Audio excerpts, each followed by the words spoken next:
अस्सलामुअलैकुम, welcome to Maddy's academy. I am your teacher Saeed Ghulam मेदिशा। तो आज हम बहुत ही इंपॉर्टेंट टॉपिक को स्टडी करने वाले हैं, जो कि है how to attempt the paper of Sindh university admission test, यानी कि सिंध यूनिवर्सिटी एडमिशन टेस्ट 2022 के हवाले से जो हम प्रिपरेशन करते आ रहे हैं और आप कर रहे हैं, उसका पेपर अटेम्प्ट कैसे किया जाए। जो कि फ़र्स्ट फ़ेज़ जो है वो 30 अक्टूबर यानी कि आने वाले संडे को है, और अगला जो फ़ेज़ होगा फ़ेज़ नंबर 2 वो है 6 नवंबर 2022 को।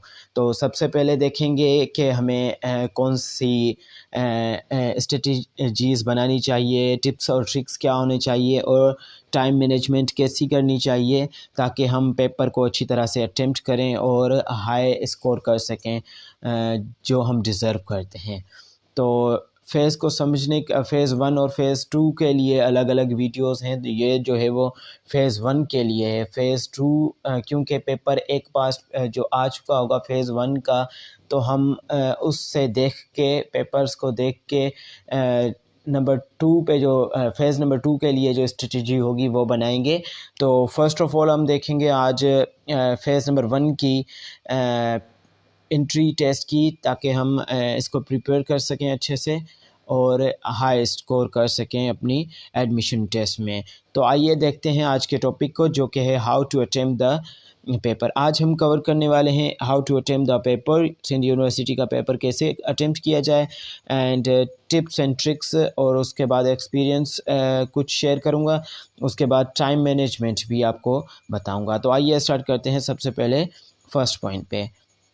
फर्स्ट जो पॉइंट है वो है how to attempt paper. Paper को कैसे अटेम्प्ट किया जाए। तो पेपर को अटेम्प्ट करने के लिए पहले आपको प्री प्लानिंग करनी होगी, यानी कि पहले प्लानिंग करनी होगी। आप अज्यूम करें कि आपके पास पेपर मिल चुका है, आपके पास पेपर आ गया है। आप मतलब कि कल पेपर है, आज अज्यूम कर लें कि आपको पेपर मिला है। अब क्या करना है, हमें प्लानिंग करनी है। सबसे पहले प्लानिंग करनी है कि हम किस तरह से पेपर को अटेम्प्ट करेंगे। वो मैं आपको सिखाऊंगा, लाजमन सिखाऊंगा, लेकिन करनी आपने है। ओके, मैं आपकी पेपर जो है वो मैं अटेम्प्ट नहीं करवा सकता। प्रिपरेशन मैंने करवाई है और नोट्स भी आपको प्रोवाइड किए हैं। जिसने भी मुझसे व्हाट्सएप के थ्रू या लिंक्स के थ्रू लिए हैं, उनको सारों को लेक्चर्स और वीडियोस लेक्चर्स तो यूट्यूब पे अपलोड होते ही रहते हैं। 32 वीडियो हो चुके हैं और नोट्स जो हैं PDF वो भी दे चुका हूं मैं। लेकिन अब जो प्लानिंग करनी है, हाउ टू अटेम्प्ट की, पेपर जो देना है वो आपने देना है। अब देखें कि किस तरह से देना है। तो प्री प्लानिंग करनी होगी। प्री प्लानिंग मीन्स के पहले से ही हमें प्लान करना होगा कि अगर आप सीरियस हैं तो। बाकी अगर ऐसे टेस्ट देनी है तो जाके दे के आएँ, इंशाल्लाह काम हो जाएगा। लेकिन अगर आप चाहते हैं कि हमारे मार्क्स जो हैं वो अच्छी आएँ, तो आज कल जो लेक्चर है वो पूरा सुने। वैसे मैंने किसी भी लेक्चर में नहीं कहा कि इसे पूरा सुने, क्योंकि मुझे वॉच टाइम की वॉच टाइम की नहीं पड़ी मुझे, ना ही सब्सक्राइबर्स और इन चीज़ों की। आप आज का लेक्चर जो है वो ध्यान से सुन लें। तो प्री प्लानिंग में सबसे पहले हम देखेंगे कि हमारे पास सब्जेक्ट्स कौन से हैं। सब्जेक्ट्स जैसा कि आपको बताया कि सिंध यूनिवर्सिटी के लिए English, general knowledge, general science, mathematics and IQ, ये 5 सब्जेक्ट्स हैं जिनके MCQs टाइप 100 MCQs आएंगे। और अब प्री प्लानिंग में जो मोस्ट इम्पोर्टेंट पॉइंट थी नंबर 1 पे, वो थी मार्क डिस्ट्रीब्यूशन। सब्जेक्ट डिस्ट्रीब्यूशन हमने कर ली। सब्जेक्ट कितने हैं, 5 हैं। अब मार्क डिस्ट्रीब्यूशन करनी है। मार्क्स में 30 MCQs आएंगे इंग्लिश के, बाकी जनरल साइंस, जनरल नॉलेज और मैथमेटिक्स के 20-20 आएंगे, यानी कि 20-20 आएंगे। तो इनको साइड पे रखना है, दूसरे नंबर पे रखना है। और जो लास्ट है वो IQ, उनको लास्ट पे अटेम्प्ट करना है। वो देखेंगे हम। अब मैं आपको बताऊंगा।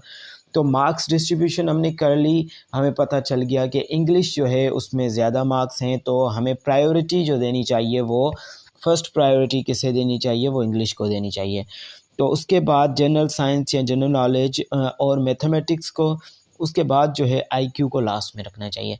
अब देखें, ये स्ट्रेटजी जो है वो सारों के लिए नहीं है, सारे स्टूडेंट्स के लिए ये नहीं है। मार्क डिस्ट्रीब्यूशन तो आपने कर ली, लेकिन किसी की इंग्लिश वीक है, किसी की मैथ्स वीक है, एंड किसी की साइंस वीक है। तो अब सुने अब क्या करना है।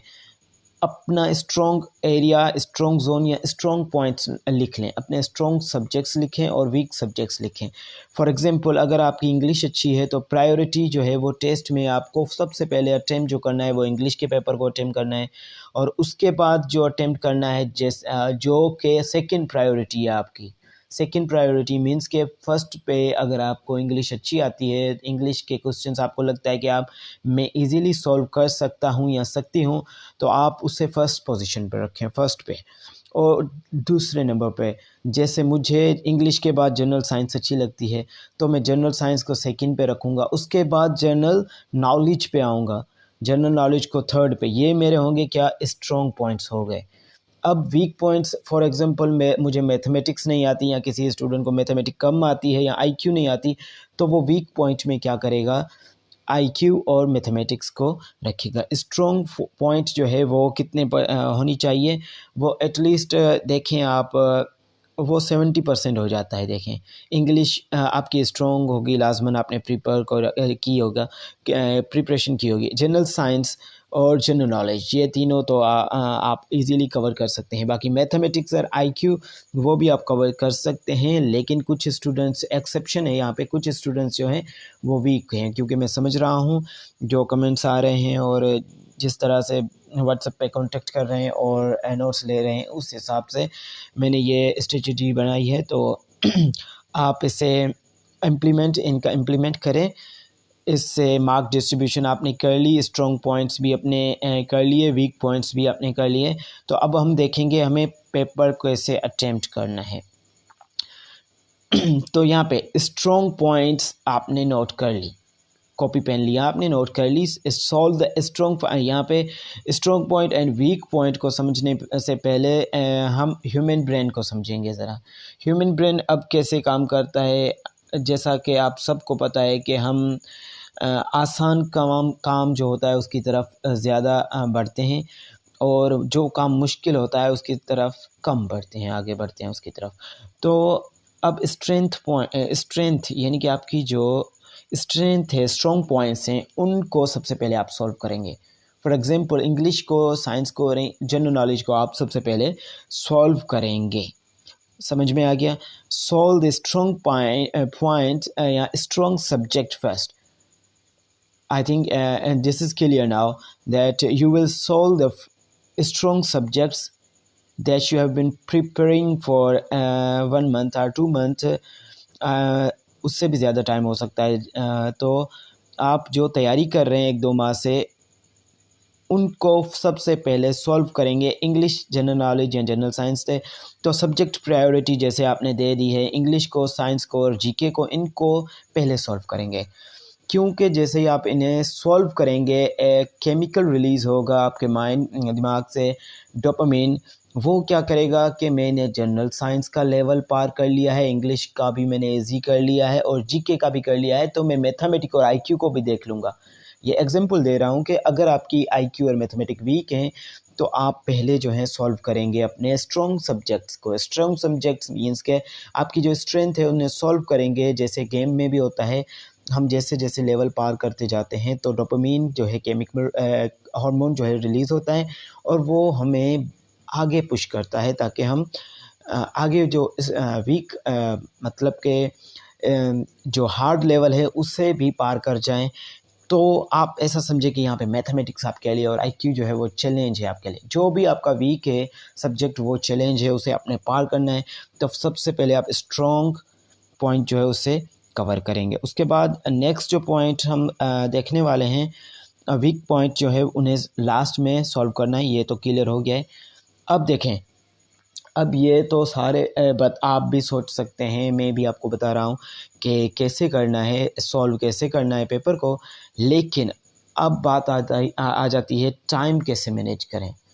सर आपने बता तो दिया है हमें कि अब कैसे करना है, स्ट्रॉन्ग पॉइंट भी बता दिए, वीक पॉइंट भी हम कर लेंगे, नोट कर लेंगे, लेकिन टाइम कैसे मैनेज करें। टाइम तो हमारे पास पहले ऐसा होता था 100 मार्क्स एंड 100 MCQs 100, तो एक मरतबा 2019 में 70 मिनट्स भी कर दिए थे उन्होंने।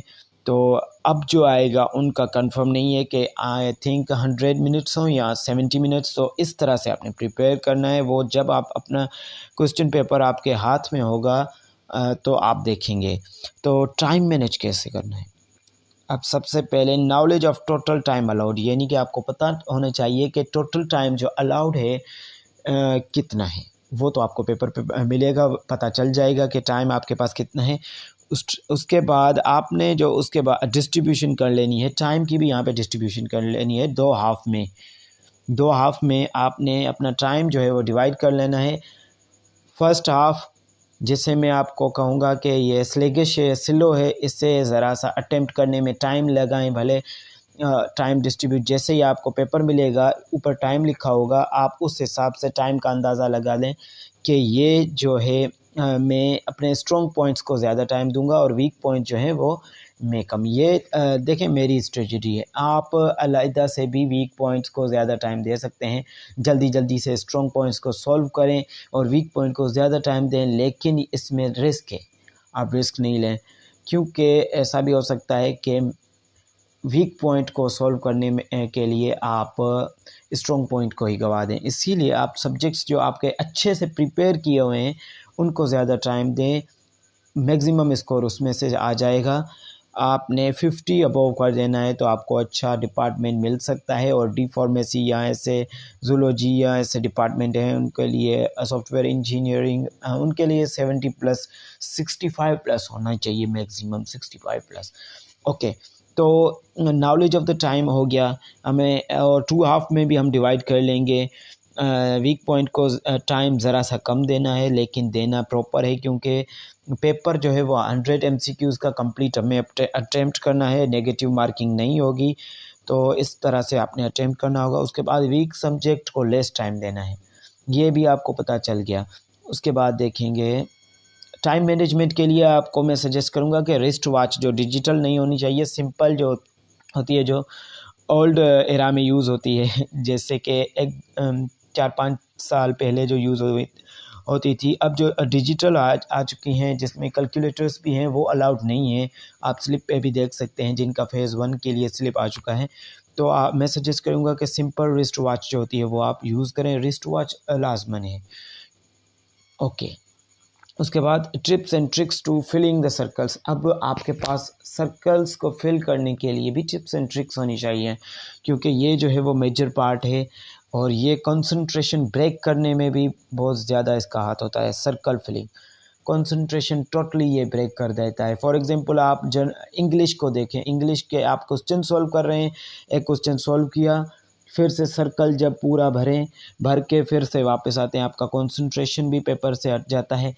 इसीलिए इसके टिप्स, इसके टाइप्स देखेंगे कि कितने मैंने बनाए हैं खुद से, ये आप अपने भी बना सकते हैं। ये मेरा सजेशन है, मैं इस तरह से पेपर बच्चों को भी सिखाता हूँ और ख़ुद भी ऐसे ही अटेम्प्ट करता हूँ।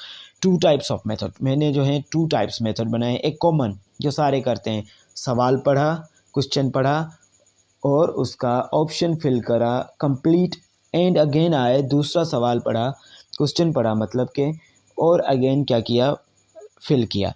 तो इसमें टाइम की ज़्यादा कंजम्पशन हो जाती है और ये टाइम भी ज़्यादा ले जाता है, मतलब कि टाइम इसमें ज़्यादा होता है कंजम्पशन।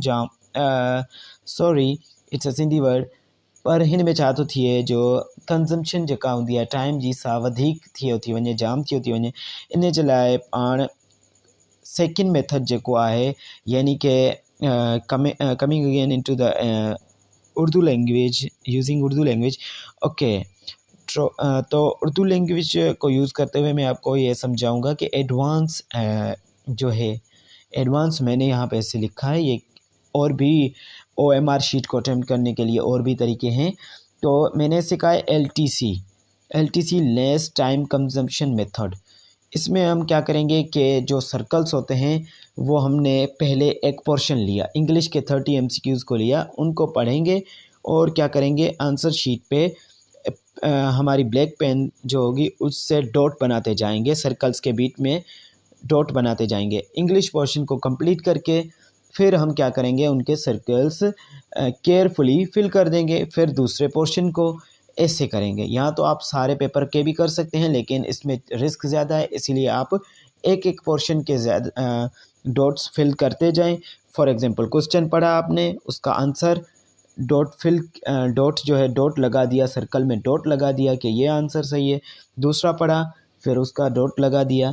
इस तरीके से जब आप पेपर करेंगे तो टाइम आपका कंजप्शन जो होगी वो कम होगी, और क्या होगा कि आप जैसे ही वो पोर्शन इंग्लिश का फॉर एग्ज़ाम्पल कंप्लीट कर लेंगे तो वो सर्कल जो है वो कम्प्लीटली डार्क कर दें, और इससे आपका टाइम भी बचा रहेगा। इसके बाद देखेंगे नेक्स्ट टिप्स एंड ट्रिक्स जो हैं वो ये हैं कि अब ये हमने प्लानिंग कर ली कि हमने कैसे अटेम्प्ट करना है। अब हम देखेंगे कि करना क्या चाहिए। एक दिन पहले क्या करना चाहिए, तो एक दिन पहले यानी कि सैटरडे की शाम को, इवनिंग को, recall past papers and notes 3 hours before sleeping. यानी कि फॉर एग्जांपल आपके स्लीपिंग टाइम जो है वो 11 PM है, यानी कि आप 11 बजे सोते हैं रात को, तो आप 7-8 बजे तक ये नोट्स जो हैं वो क्लियर करेंगे, रिकॉल करेंगे, और रिकॉल करेंगे जो कि आपने याद किए हैं उनको रिवाइज़ करेंगे। रिकॉल करेंगे, रिवाइज़ करना है आपने, अब एक्स्ट्रा नहीं पढ़ना। अब जो कर लिया है वो कर लिया, जो पढ़े हो वही आप संडे के दिन करके आओगे और पता चलेगा आपको जो रिज़ल्ट आपने दी होगी। ओके, तो मैं आपको सजेस्ट करूँगा कि फ़र्दर अब वो प्रेशर लेने की ज़रूरत नहीं है। अब आपने सिर्फ ऐसा करना है कि जो भी पढ़े हैं उससे रिकॉल करें। अगर आप नहीं पढ़े तो वो माशाल्लाह से आपकी रिज़ल्ट, उसमें मैं क्या कर सकता हूँ कि आप 11th आवर स्टूडेंट है मेरी तरह, यानी कि आज कल टेस्ट है तो आज पढ़ के टेस्ट दे दी, ऐसे नहीं करना। ऐसे करना है तभी तो भी टिप्स लाजमन पूछना मुझसे, क्योंकि हम भी काफ़ी मर्तबा ऐसे करते हैं। लेकिन आपने जो भी पढ़ा है, 1 माह 2 माह जो भी पढ़ा है, आपने लाजमन नोट किया होगा, या लेक्चर्स जो हैं वो मेरे पिछले साल के भी यूट्यूब पे अवेलेबल हैं, आप प्लेलिस्ट में देख सकते हैं, और इस साल के भी जो हैं वो अवेलेबल हैं, वो देख सकते हैं। तो इनको रिकॉल कर लें, या आपके जो नोट्स हैं बनाए हुए हैं आपने उनको रिकॉल कर लें, इन्हें याद कर लें, रिवाइज़ कर लें, और माशाल्लाह से अपने जो डेली लाइफ के वर्क होते हैं जो आप रात को करते हैं, मतलब कि टीवी वगैरह देखना है, रिफ़्रेश कर लें अपने आप को और सो जाएं। माशाल्लाह से कल सुबह आपने उठना है और क्या करना है कि 9 बजे आपका पेपर होगा, 9 बजे रिपोर्टिंग टाइम है। और ऐसा ऐसा अब देखें, नेक्स्ट पॉइंट को शेयर करेंगे ना, रिपोर्टिंग टाइम पे भी आते हैं। रिस्ट वॉच में अगेन आपको सजेस्ट करूँगा कि क्योंकि टाइम मैनेजमेंट की वजह से एक टेस्ट में मेरी मार्क्स बिल्कुल कम आई थी, इसीलिए टाइम मैनेजमेंट जब मैंने सीखी तो उसके बाद रिज़ल्ट जो है वो 50 to 70% जो है वो इम्प्रूव हो गया। उसके बाद रिस्ट वॉच टाइम मॉनिटरिंग के लिए यूज़ करनी है। हमें टाइम को मॉनिटर करते रहना है कि टाइम कितना बाकी रहता है हमें पेपर को कंप्लीट करने में। ये आपको 100 MCQs तक पहुंचने में हेल्प करेगा। देखें, ये पेपर अटेम्प्ट करना कोई बड़ी बात नहीं है, लेकिन लेक्चर जो है वो बहुत लंबा हो गया है इस वजह से, क्योंकि आज का जो आप लेक्चर ये कर लेंगे और ये सेम स्ट्रेटजी जो है वो यूज़ करेंगे सारे पेपर्स में, सारे एग्ज़ाम्स में, तो काम आएगी आपको। ब्रेकफास्ट आपने नॉर्मल करना है, ऐसे नहीं करना कि पता नहीं 1 बजे या 2 बजे पेपर जो है वो ख़त्म हो तो मैं बिल्कुल टाइट ही ब्रेकफास्ट करता हूँ, तो ऐसा मत कीजिएगा। जैसे डेली लाइफ में करते हैं ऐसे ही करना है, क्योंकि ये डाइजेशन का बहुत बड़ा इफ़ेक्ट होता है, आप मज़ीद समझ सकते हैं। ओके, रिपोर्टिंग टाइम जो है वो 9 AM, यहाँ पे मैंने AM मिस किया कर दिया है, तो 9 AM है। कोशिश करें कि 8:30 बजे तक और इस टाइम तक ही पहुँचें, क्योंकि पहले से बैठे रहेंगे।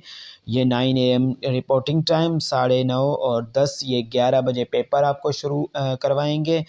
12-1 बजे तक आपका काम जो है वो ख़त्म हो चुका होगा, क्योंकि इतनी देर बैठने की वजह से। और मुझे पता है कि हम जो हैं वो ज़्यादा अच्छे बच्चे हैं, वो रोज़ सुबह को 6 बजे हमें उठने की आदत नहीं होती, इसीलिए हम अपनी रूटीन में भी चेंजिंग करेंगे, क्योंकि टेस्ट है। इसीलिए मैं आपको सजेस्ट करूँगा कि 8-9 बजे तक पहुँच जाएँ, जो कि रूरल एरियाज़ से हैं। बाकी जो सिटी से में रहते हैं वो तो उनके लिए तो बहुत अच्छा काम है। तो I think you got the point now, okay. उसके बाद रिकॉल प्री प्लानिंग। एक बार प्री प्लानिंग को रात को सोते वक्त प्री प्लानिंग जो आपने बना ली होगी उससे टेस्ट को कैसे अटेम्प्ट करना है उसको रिकॉल करें। सोचें कि मुझे पेपर मिला है, अब मैं ऐसे अटेम्प्ट कर रहा हूँ, बस ये फ़ाइनल था। और जितना भी पढ़ा है उतना काफ़ी है, इंशाल्लाह आपके रिज़ल्ट अच्छी आएगी। और ये जो कुछ स्ट्रेटजीज़ थी और एक्सपीरियंस भी मैंने कुछ ज़रा सा इसमें शेयर कर दिया है, तो ये काफ़ी है। और ये देखें कि ये वेरी कर सकता है, ये मेरे ओपिनियंस हैं, जो मेरे स्टूडेंट्स हैं उन्होंने काफ़ी सारी अचीवमेंट्स हासिल किए हैं, कामयाबियाँ हासिल की हैं इन मेथड से। तो आप भी यकीनन मेरे स्टूडेंट्स हैं, तो ये आप इन पे ध्यान दें और इम्प्लीमेंट करें। इंशाल्लाह आपके रिज़ल्ट जो है वो अच्छी आएगी। और फ़ीडबैक वीडियो में लाज़मन बनाऊंगा। टेस्ट के बाद फ़ीडबैक आपने देना होगा कि मेरे जो वीडियोस और लेक्चर्स हैं वो आपको कितने % आपकी हेल्प हुई उनसे। तो मिलते हैं नेक्स्ट लेक्चर में। अल्लाह हाफ़िज़।